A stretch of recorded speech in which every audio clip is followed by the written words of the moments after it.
¿Por qué insistimos en buscar algo que inevitablemente nos destroza? ¿Por qué el amor, esa promesa de plenitud, tantas veces nos empuja al abismo de la soledad? ¿Y por qué, aun conociendo su dolor, seguimos lanzándonos a ciegas en sus brazos? Franz Kafka, uno de los escritores más intensos y atormentados del siglo XX, se atrevió a enfrentar estas preguntas con brutal honestidad.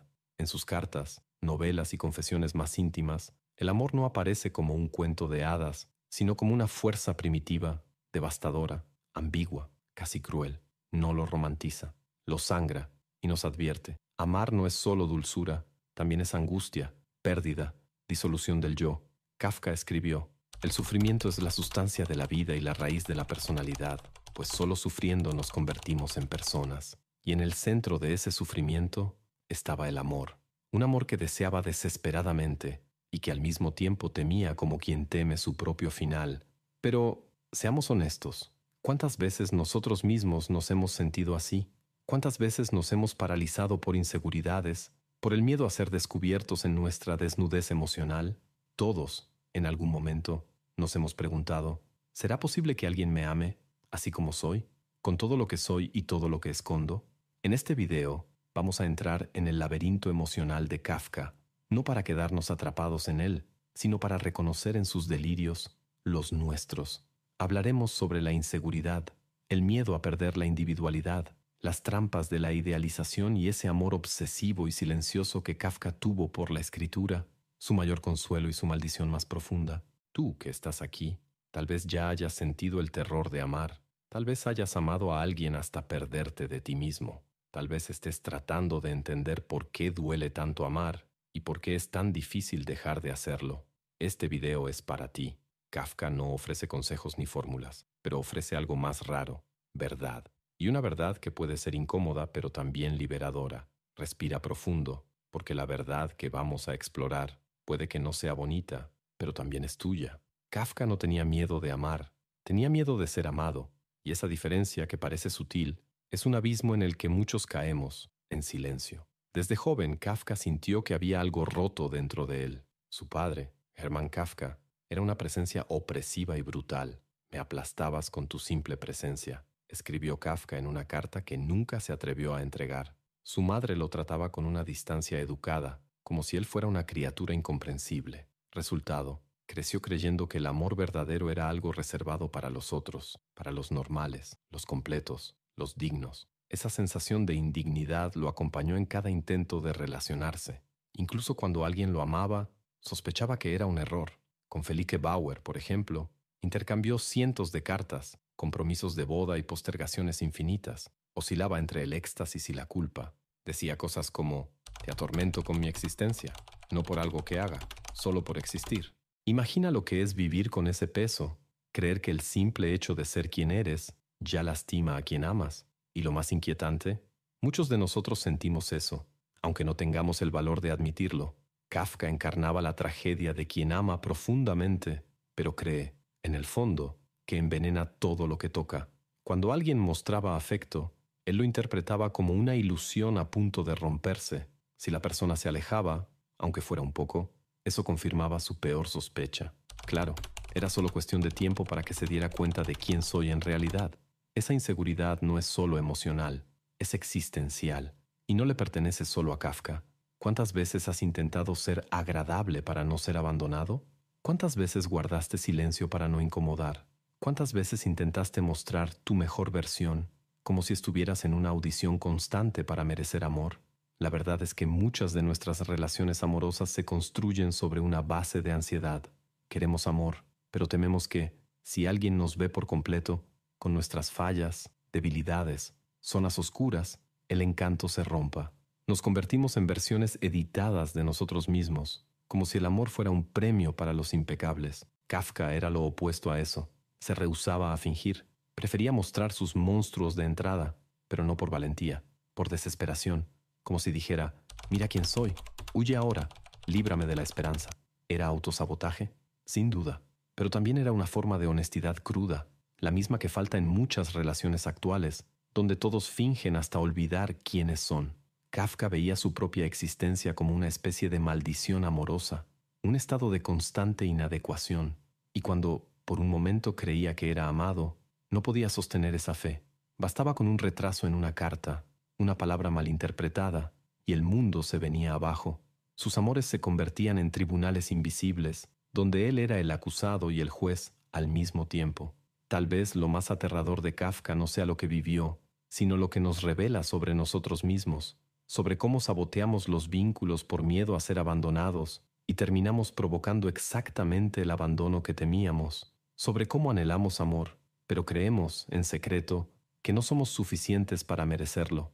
Y en el fondo, el mensaje de Kafka es este: no es el amor lo que nos destruye, es lo que creemos que debemos ser para merecerlo. Amar es permitir que alguien nos toque justo donde más duele, y eso exige un valor que roza la locura. Kafka quería estar con alguien, pero también quería seguir siendo él mismo. Solo que ese él mismo era una construcción frágil, moldeada por el miedo, el silencio y la soledad. El amor, para él, no era un encuentro ligero, era una invasión, una violación sutil, pero devastadora, de aquello que intentaba proteger, su individualidad. En una de sus cartas, escribe a Milena Gesenska: estas cartas son pura angustia, nacen de la angustia incurable y causan angustia incurable. Él amaba, pero odiaba lo que el amor le hacía sentir. Deseaba cercanía, pero cada paso hacia el otro lo percibía como un cerco a su libertad. Esa contradicción es universal. ¿Quién no ha sentido miedo al darse cuenta de que se estaba enamorando demasiado, de que estaba perdiendo el control, volviéndose vulnerable, mezclando su yo con el otro? Es la paradoja de Eros. Al mismo tiempo que nos impulsa a la fusión, también evoca un terror primitivo de ser devorados, de dejar de existir. Kafka se veía como una fortaleza en ruinas. Quería que alguien la habitara, pero temía que, al entrar, esa persona lo destruyera por completo. Describía el amor como una enfermedad, una fiebre. Decía que Felice ocupaba tanto su mente que ya no podía escribir, dormir, respirar. Y si la escritura era su única forma de mantener el caos bajo control, entonces amar se volvía una amenaza directa a su supervivencia psíquica. Aquí está el nudo. Kafka no culpaba a Felice ni a Milena, culpaba al amor, como si fuera un dios antiguo y cruel que exige sacrificio sin prometer nunca una recompensa. Ese sentimiento, el de ser invadido por algo más grande que uno mismo, también fue descrito por Aristófanes en su famosa alegoría de las mitades perdidas, el amor como la búsqueda de la parte que los dioses separaron. Pero Kafka detestaría esa idea, porque reencontrar a la otra mitad significaría renunciar a la mitad que él apenas lograba sostener. Y aquí volvemos a una frase de Cumbres Borrascosas, que Kafka probablemente habría entendido mejor que nadie. Cathy declara: si todo pereciera y él sobreviviera, yo seguiría existiendo. Y si todo continuara y él fuera aniquilado, el universo entero me parecería completamente extraño. Amar así es sublime e insoportable. Kafka temía ese tipo de amor porque sabía que no sobreviviría a él. El riesgo era demasiado alto, no solo el de sufrir, sino el de desaparecer dentro del otro. Y como ya se sentía un fragmento de ser, esa desaparición no era una metáfora, era la muerte. Por eso, mantenía sus amores a distancia. Prefería cartas a encuentros, palabras a caricias, ideas a presencias. Necesitaba controlar la narrativa, como en sus libros, y el contacto físico, la mirada real, la presencia viva del otro. Todo eso desordenaba su estructura cuidadosamente construida. Pero hay algo profundamente trágico en esa elección, porque, al intentar preservar su libertad, Kafka se condenaba a la prisión de la ausencia. Al protegerse del dolor de amar, se encerraba en una soledad que no ofrecía consuelo, solo eco. Y eso es lo que muchos de nosotros hacemos. Por miedo a perder el control, nos negamos a vivir el amor en su forma más real, aquella en la que no hay garantías, donde el otro no nos pertenece, donde podemos salir heridos, pero también donde, por un instante, podemos encontrarnos de verdad. Kafka nos muestra que el amor no se trata solo de encontrar a alguien, se trata de decidir si estamos dispuestos a dejar que ese alguien nos vea y tal vez incluso nos transforme.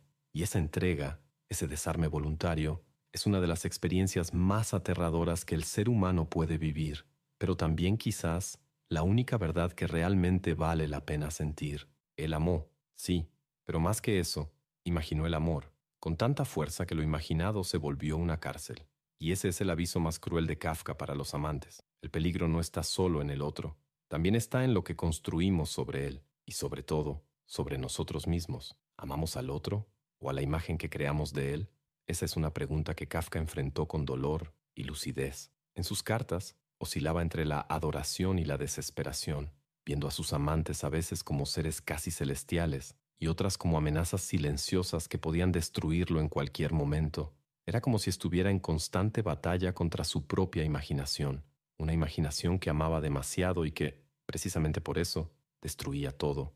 Kafka idealizaba, y idealizaba en exceso. Felice, Milena, mujeres reales, con dudas, impaciencias y límites, pero en la mente de Kafka se volvían casi entidades. En un momento Felice era amable, abnegada e incomparablemente pura. Al instante siguiente, un gesto trivial de ella lo llevaba a concluir que estaba siendo rechazado. No había punto medio. O ella lo redimía, o lo condenaba. Ese es un fenómeno más común de lo que nos gusta admitir. Al inicio de una pasión, proyectamos. Atribuimos al otro una serie de cualidades que deseamos ver. Amamos no solo a la persona, sino a lo que representa, un alivio para nuestra soledad, una promesa de pertenencia, una salvación personal. Pero con el tiempo, la realidad aparece. Y cuando esa imagen idealizada comienza a agrietarse, muchos de nosotros no lo soportamos. Preferimos terminar la relación a admitir que el otro no era lo que fantaseamos y que quizá nosotros tampoco lo seamos. Kafka llevaba esa dinámica al extremo. No solo idealizaba a sus amantes, sino también al amor en sí. Para él el amor debía ser absoluto, debía curar, justificar su existencia, redimir sus pecados invisibles. Si eso no ocurría, entonces el amor no era real, era una mentira. Y lo más devastador, Kafka idealizaba hasta su propia incapacidad de amar. En sus escritos íntimos se retrata como una criatura casi maldita, un hombre que, por naturaleza, solo puede destruir lo que toca. Se llamaba a sí mismo envenenado, maldito por la existencia, incapaz de inspirar ternura. Incluso ante evidencias contrarias, como el cariño que recibía de sus amigos o los múltiples intentos de ser amado, se rehusaba a aceptarlo. Era más fácil creer que estaba condenado que aceptar que tal vez era solo humano. Muchos de nosotros hacemos lo mismo. Nos colocamos en extremos. Soy un desastre en las relaciones. Nadie me va a amar de verdad. Siempre lo arruino todo. Esas frases, dichas en silencio, se vuelven mantras y con el tiempo moldean nuestras decisiones, nuestros miedos, nuestras propias autodestrucciones. Kafka nos recuerda el peligro de esa lógica. Cuando amamos una ilusión, ya sea sobre el otro o sobre nosotros mismos, estamos condenando la relación desde el inicio, porque ninguna persona real puede competir con la perfección proyectada, ni con la monstruosidad inventada. Amar de verdad exige lo que más tememos, ver al otro como es, vernos a nosotros mismos como somos, y aún así, quedarnos, no porque todo sea perfecto, sino porque, a pesar de las imperfecciones, hay algo allí que vale la pena. Kafka nunca encontró ese equilibrio. Quedó atrapado entre la idealización celestial y el rechazo infernal. Sus relaciones existían más en el papel que en la vida, más en los delirios que en el intercambio real. Y tal vez por eso sus obras nos tocan tan profundamente, porque hablan de lo que podríamos haber vivido, pero no tuvimos el valor. Tal vez el gran amor de Kafka nunca haya sido una mujer, tal vez fue la escritura, no en un sentido romántico, ligero o inspirador, sino como quien ama algo que consume, que exige todo, que no permite descanso. Un amor erótico, sí, en el sentido platónico del deseo que trasciende el cuerpo y se funde con el destino. Kafka escribía como quien sangra, en noches de insomnio, tembloroso, febril, escribiendo como si eso fuera lo único capaz de mantener su alma mínimamente entera. Él decía, estoy hecho de literatura, no soy nada más, ni nada menos. Y en eso, tal vez fue más honesto que en cualquier relación amorosa. La escritura era su refugio, su confesionario, su maldición. Era ahí donde podía existir sin pedir perdón, sin tener que fingir. Pero también era ahí donde se condenaba. Terminaba un texto y enseguida decía que era basura. Rogaba que sus manuscritos fueran quemados tras su muerte, incluyendo El proceso, El castillo, América. Obras que hoy el mundo considera geniales. Para él eran fracasos personales, decepciones vivas. Eso no es solo autoexigencia, es amor. Un amor enfermo, sí, pero amor al fin. Un amor que exige sacrificio, que arranca pedazos, que obliga a elegir entre la cordura y la creación. Kafka llegó a decir que no podía escribir cuando estaba enamorado, que el amor lo distraía, que le impedía entregarse por completo a la única cosa que, según él, valía la pena. Y tal vez por eso alejó a tantas mujeres. Tal vez en el fondo sentía que debía elegir, y eligió la escritura. Pero la escritura no lo abrazaba de vuelta, no lo calmaba, no lo curaba, lo consumía, era amante y verdugo. En palabras del crítico David Constantine, la escritura era para Kafka tanto la aflicción como el medio para escapar de ella. Si esto fuera una relación, la llamaríamos tóxica. Pero en el caso de Kafka, fue esa tensión la que dio origen a las obras que hoy nos atraviesan como puñales, y es ahí donde todo se conecta. El amor que no podía vivir con otra persona, lo sublimó en palabras. La intensidad que lo asustaba en las relaciones, la volcó en frases, metáforas, personajes. Kafka amaba de forma absoluta, solo que no podía hacerlo en el plano real, pero en la literatura, ahí era completo. Ahí nadie lo abandonaba, nadie se desilusionaba, y paradójicamente era también ahí donde se deshacía en pedazos. Su último suspiro fue más silencioso que sus palabras, pero su obra permanece, como si cada libro fuera una carta de amor no enviada, un intento desesperado de conectar con nosotros, con el mundo, consigo mismo. Tal vez al final Kafka hizo el mayor de los sacrificios. Dejó de vivir ciertos amores para que nosotros pudiéramos sentirlos a través de él. Y eso, esa entrega silenciosa, esa devoción total al lenguaje, también es una forma de amor, la más solitaria, la más fiel, la más devastadora. El amor, como Kafka nos muestra, no es una promesa, es un riesgo, es desnudarse ante otro ser y esperar que no huya al ver lo que hay dentro. Pero el mayor aviso que Kafka nos deja no es que el amor sea peligroso, es que el miedo a amar nos destruye más que el propio amor. Kafka amó intensamente, obsesivamente, de forma tortuosa, pero al intentar controlar la experiencia amorosa con cartas, fantasías y distancia, acabó convirtiendo el amor en un fantasma. Como él mismo dijo, escribir cartas es relacionarse con fantasmas. Los besos escritos nunca llegan a su destino. Los fantasmas los beben en el camino.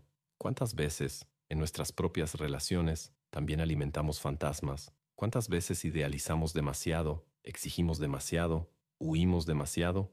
El legado de Kafka no está solo en sus palabras, sino en las preguntas que nos obliga a hacernos. ¿Estoy realmente amando a esta persona o estoy amando la idea de ella? ¿Será que estoy intentando proteger mi corazón o solo tengo miedo de vivir? ¿Cuántas cartas no enviadas dejé en el camino mientras esperaba el momento perfecto que nunca llegó? Tal vez la respuesta esté en el espacio entre el dolor de amar y el terror de no amar. Te confieso algo, este guión me atravesó, porque en muchos momentos yo también fui Kafka, no escribiendo novelas geniales, claro, sino escondiéndome detrás de las palabras, creyendo que, si mostraba demasiado quién era, nadie se quedaría. Recuerdo una vez, hace años, en la que dejé de responder un mensaje de alguien a quien amaba, porque tuve miedo de parecer frágil, de parecer demasiado. La relación terminó, y hasta hoy, a veces, me pregunto qué habría pasado si tan solo hubiera respondido con el corazón. Ahora quiero ofrecerte algo que no es para cualquiera, sino para ti, que has llegado hasta aquí en busca de respuestas más profundas sobre quién eres y hacia dónde va tu vida. Cree algo que va más allá de un libro. Construí un mapa para el alma, un manual que une ciencia, filosofía y pensamiento crítico para ayudarte a romper patrones mentales, cuestionar tu identidad y reconstruirte desde la raíz. Esto no es un ebook de frases bonitas. Es una guía para quienes ya no soportan vivir en piloto automático. Si sientes que algo dentro de ti clama por cambio, evolución, claridad, entonces este es tu momento. Haz clic en el comentario fijado y accede ahora al manual de la autotransformación. No lo leas por curiosidad, léelo porque tu vida depende de ello. Y si decides comenzar este viaje, no serás la misma persona al final del camino. Entonces, si este video tocó algo en ti, si te recordó a alguien o a ti mismo, quiero que sepas, no estás solo. Kafka estuvo ahí, yo estuve ahí, y tal vez tú estés ahí ahora, pero hay belleza incluso en eso. Gracias por ver, por sentir, por quedarte hasta aquí. Tú eres parte de todo esto. Sin ti, este video sería solo otra carta para un fantasma.